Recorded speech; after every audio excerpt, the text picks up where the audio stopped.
Back in the early 2000s, NASA came up with a plan to mount the Navy's legendary AIM-54 Phoenix missile to the Air Force's fastest ever air superiority fighter, the F-15 Eagle. Now, this plan wasn't aimed at developing a new capability for America's fleet of air superiority fighters, but rather at learning more about what it takes to fly faster than Mach 5. Let's talk about making the Phoenix missile hypersonic. I'm Alex Hollings, and this is Air Power.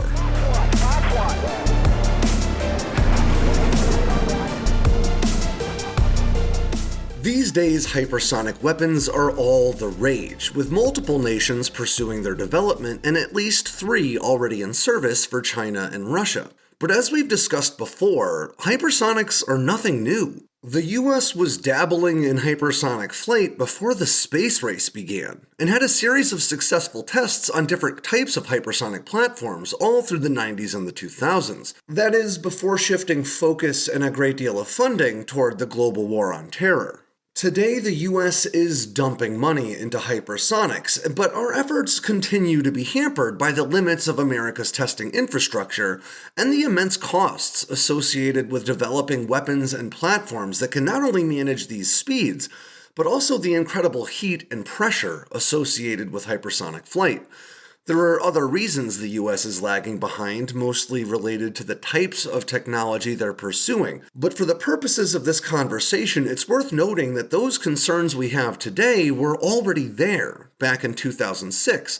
They were the impetus behind NASA's Phoenix missile hypersonic testbed concept, which aimed to use the Navy's legendary air-to-air missile to gather data about hypersonic flight for a really low cost, at least as compared to other efforts. The trick is, while the Phoenix missile was incredibly fast, it was not hypersonic. But NASA felt pretty confident that they could pull a bit more speed out of this air-to-air legend. And by the time the idea was proposed, the US Navy had already taken the Phoenix missile out of service. So if NASA could make their idea work, they'd have plenty of old missiles laying around to do it with. But before you can really appreciate why the Phoenix missile was a good choice for this, you first need to really understand what NASA was looking for. See, they wanted a low-cost way to conduct hypersonic flight research, but more specifically, they were looking for a cheap step in between their ground testing and their full-fledged flight demonstrators. The solution, they figured, was to develop an air-launched system with programmable guidance that they could fly with different scientific payloads at a price point low enough to allow for multiple launches per year. Now, because the Navy already had a stockpile of decommissioned AIM-54 Phoenix missiles that already boasted a top speed of around Mach 4.3, which is right around 3,300 miles per hour, it seemed like the best possible candidate for the job. So NASA assigned their Dryden Flight Research Center's Thomas Jones to head the effort. If Jones and his team could find a way to pull another 500 or so miles per hour out of the Phoenix missile, then NASA would have themselves a readily available, inexpensive hypersonic flight test platform that would fit smack between the supersonic tests that they could conduct with fighters and the Mach 7 and better tests that they were conducting with platforms like the X-43 and the at the time forthcoming X-51, once they began tests with it. And it wasn't just important questions about aerodynamics at hypersonic speeds that NASA aimed to answer with what would have been the world's fastest-moving recycling program. They also thought they could learn important things about propulsion, from the fundamentals of combustion at 25 times the usual atmospheric pressure to validation of things like inlet design. Avionics and onboard computers could be tested, along with guidance systems and flight controls. Replacing materials would allow them to assess how material science could benefit hypersonic flight, and as NASA's own documents point out, they were pretty sure they'd find even more practical uses for this thing once they got the tests up and running. And that brings us back around to the Phoenix missile, which is one of those weapons in Uncle Sam's arsenal that's just got a great deal of legend and mystique associated with it. The Phoenix missile was an air-to-air weapon designed specifically for engaging Soviet bombers at long ranges from the Navy's then in development F-111B. The weapon was a continuation of the lineage of the AIM-47 Falcon missile that was to be carried by Lockheed's YF-12, which was essentially an SR-71 Blackbird armed with air-to-air missiles. We did a whole video about it, I'll leave a link in the description below. Now, like the YF-12, the F-111B never made it into active service, but the AIM-54 Phoenix missile that was developed for it to carry proved to be really good at two things that the US was in dire need of. When carried by the right aircraft, it could intercept Soviet bombers before they could deploy anti-ship cruise missiles. It could also intercept Soviet bombers before they could drop atomic bombs on American soil. So the missile was a sure thing, and the question became, what's going to carry it? And in fact, the Navy even thought about putting a new iteration of the F-15, known as the Sea Eagle, on its flat tops, thanks to its incredible dogfighting capabilities and high top speed. But it may have been the Phoenix missile itself that shot that idea down. You see, even with all the power the F-15 had to offer, the missile was just so big that it compromised the Eagle's maneuverability, so converting it for duty aboard the Navy's flat tops just didn't make a ton of sense. Instead, the Navy opted for the now legendary and incredibly powerful Grumman F-14 Tomcat. And even with the Tomcat rocking its original and very troublesome TF-30 engines, this massive and powerful fighter could carry not just one Phoenix missile, but 6 of them. The Tomcat's onboard Hughes AN/AWG-9 radar could identify and track up to 6 targets at a time, which when combined with the AIM-54's range, would allow a single fighter to engage 6 separate bombers in rapid succession at distances as great as 100 miles. And again, the AIM-54 could close that 100-mile gap at 3,300 miles per hour. What I'm saying here is that a single Tomcat could potentially wipe out a half-dozen Soviet bombers from 100 miles away in just about the same amount of time as it takes to sing America's national anthem. But as fast as Mach 4.3 is, it isn't hypersonic. So for NASA's plan to work, it would take a lot of modifications to the missile itself, some creative deployment strategies, and the fastest fighter America has ever put into service. While the Navy was definitely right that adding a 13-foot, 1,000-pound missile to the bottom of an F-15 can really compromise some of its maneuverability, the Eagle still had plenty of power to reach high supersonic speeds with a Phoenix strapped to its belly. So the first thing NASA had to do was create a means to mount this massive weapon to their F-15B research fighter. Because this whole effort was meant to be a cost saver, NASA tried to reuse F-14 hardware wherever they could, making for a functional, if not pretty ugly, mounting apparatus beneath the center line of their F-15. The Phoenix missile itself, however, would need a much more thorough redressing to push it past that Mach 5 barrier. First, all the internal components related to the missile's guidance system and explosive payload were just completely yanked out, and that included its guidance computer and radar tracker, leaving just its propulsion and control sections at the rear of the missile intact. With the armament and guidance sections gone, a new nose with slightly more sloping angles was added to what now would be primary and secondary payload sections, with the same 15-inch diameter as the original components. The primary payload section measured about 57 inches long, and based on the weight of the guidance section that it replaced, could carry around 184 pounds worth of testing equipment. The secondary payload section contained both instrumentation, which took up between 12 and 18 inches of the missile's length, and the missile's new guidance suite, which would occupy between 14 and 20 inches.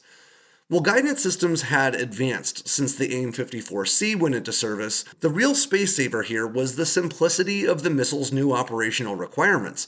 In operational service, the Phoenix missile needed to chase bombers, or maybe fighters, but less so with more advanced platforms, for dozens of miles before finding a target. Now, all it had to do was go as fast as it possibly could on its way into the ground. The result was a leaner AIM-54 Phoenix missile that could be mounted and carried by an F-15B while offering around 5.5 cubic feet of payload space for testing instruments, just what NASA was looking for.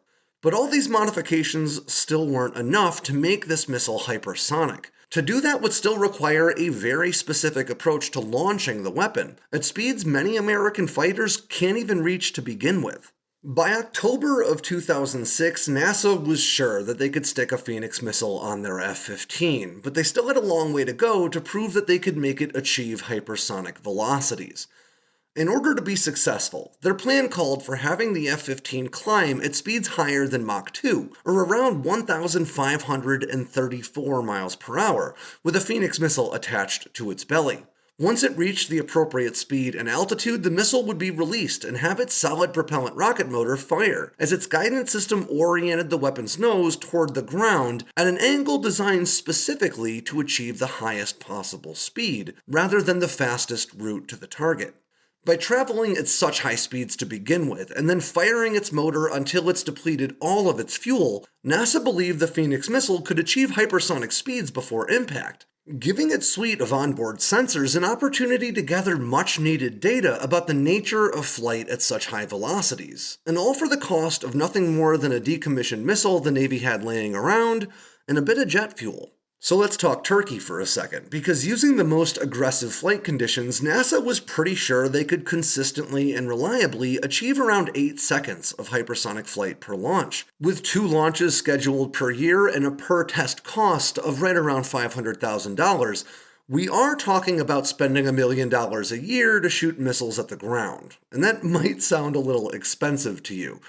But it also would have offered a great deal of information about not only the high temperatures associated with hypersonic flight, but also the high pressures missiles experienced when pressing through the air at these speeds, along with all the other important lessons that could be learned.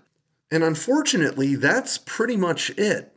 There isn't a ton to be found about NASA's Phoenix missile hypersonic testbed program, and that's probably because it never made it past a few captive carry test flights. And as little as there is to be found about the effort in the first place, there's even less to be found when it comes to justification for its termination. But the timelines here may be telling. By 2006, when this testing was going on, America's priorities had shifted towards combat operations across multiple theaters in support of the global war on terror. No longer was the United States investing heavily in advancing technologies that might deter near-peer opponents. Really, the high cost of conflict just took priority over the lofty technologies of tomorrow. I mean, bear in mind that at the beginning of 2006, the Air Force had plans to field an F-22-based fighter bomber called the FB-22, but by the end of the year, that program had been canceled for fiscal reasons. And just 3 years later, the F-22 itself would be canceled early, with just 183 fighters delivered out of a 750-fighter order. These were just expensive platforms and technologies, with no real opponent they were meant to address. And if you review an audit of America's Prompt Global Strike program, which aims to field conventional weapons that can strike any target on the globe in short order, you'll find that in 2006 there was a shift in focus that began emphasizing the use of submarine-launched conventional cruise or even ballistic missiles to meet America's global strike needs.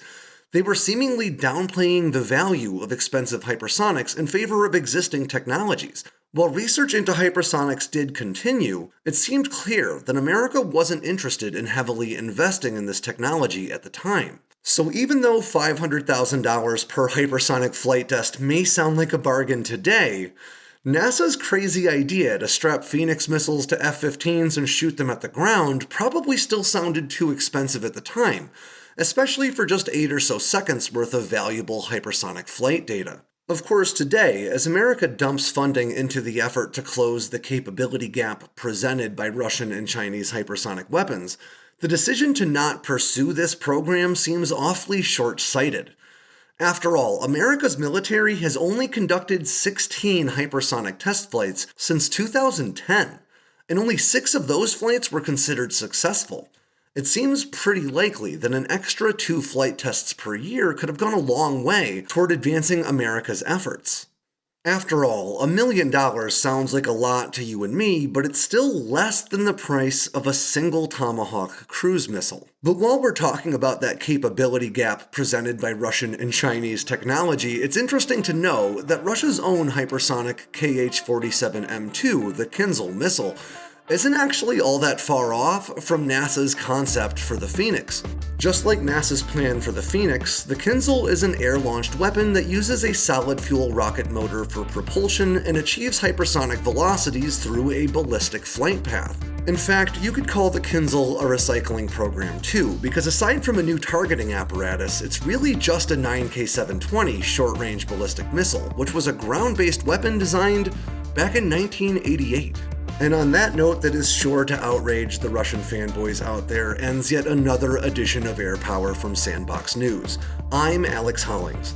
Make sure you swing by sandboxnews.com today and every day for all the latest in news, entertainment, and motivation from all around the force. If you got anything out of today's video, make sure to click like and subscribe down below, and don't forget to tap on that bell icon so you never miss a drop from Sandboxx News.